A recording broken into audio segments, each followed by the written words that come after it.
faire super spontané, genre, c'est pas un truc enregistré pour les réseaux sociaux ni rien, donc... bonjour Julien! Salut Eric! Tu vas bien? Très bien, super bien. Ça fait 1 heure qu'on attend qu'ils nous prennent.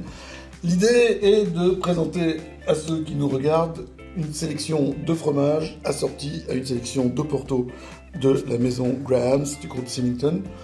On a réfléchi un petit peu ensemble, enfin surtout toi tu as réfléchi, moi j'ai parlé comme d'habitude.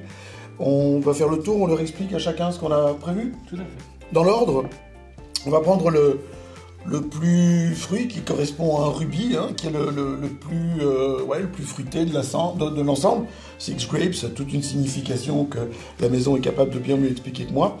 Moi j'aime bien, c'est un Porto accessible, ça change du Porto qu'on a chez San Nenen, quand on va chez San Nenen, parce qu'on sait tous les deux ce que c'est qu'une Nenen, si vous ne le savez pas, renseignez-vous. Et ça marche aussi avec une Home, hein. Ça marche avec tout le monde en fait. Et ça c'est vraiment pour moi le début de la gamme. Qu'est-ce qu'on met avec ça? Qu'est-ce qu'on avait choisi? Je ne sais même plus. On avait choisi un fromage portugais. C'est vrai. Le Serra da Estrela DOP. Fromage qui est produit vraiment dans le centre du Portugal. Chaîne montagneuse. Et on y skie en hiver. Oui. Et particularité naturellement, c'est que c'est fait avec du lait de brebis. Parfois on y ajoute un petit peu de lait de chèvre. Mais la plus grande particularité, c'est le fait que c'est fait avec un jus de chardon. En fait, ça coagule avec un jus de chardon, ce qui va donner un goût un petit peu vert, métallique, noix fraîche, qui va, je crois, très bien se marier. Je dois avouer que je suis ultra dingue de Queijo da Serra. C'est vraiment un fromage que j'aime beaucoup. Je l'aime bien un poil plus, encore plus loin dans l'affinage. Plus sec. Et quand on enlève la croûte et qu'on peut aller dedans, c'est crémeux. Mais tu vois, comme ici, un vacherin. regarde, il est en fait entouré d'un tissu.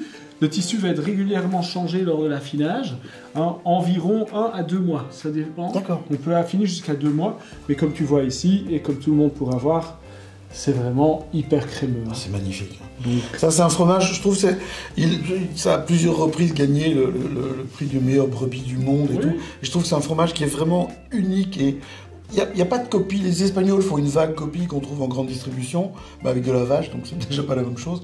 Et il y a une fraîcheur, il y a une élégance. C'est surtout ça, hein. C'est cette fraîcheur, ce côté vert, frais. Vraiment, oui, et ça se marie super bien avec ça, parce qu'on a un peu d'acidité, on a le fruit, et ça donne de la vivacité à l'ensemble. C'est pas pâteux comme on pourrait le craindre. Bon, le but, c'est quand même qu'on le goûte, hein, de pas rester comme ça. Donc ça, c'est le Six Grapes. L'équivalent du rubis, hein, c'est celui qui est sur le fruit, tu vois. Et tu vois, c'est vraiment, ça éclate, c'est du cassis, très très mûr, presque de la confiture, du sirop. Hein. C'est riche, il y a une petite touche poivrée qui vient derrière.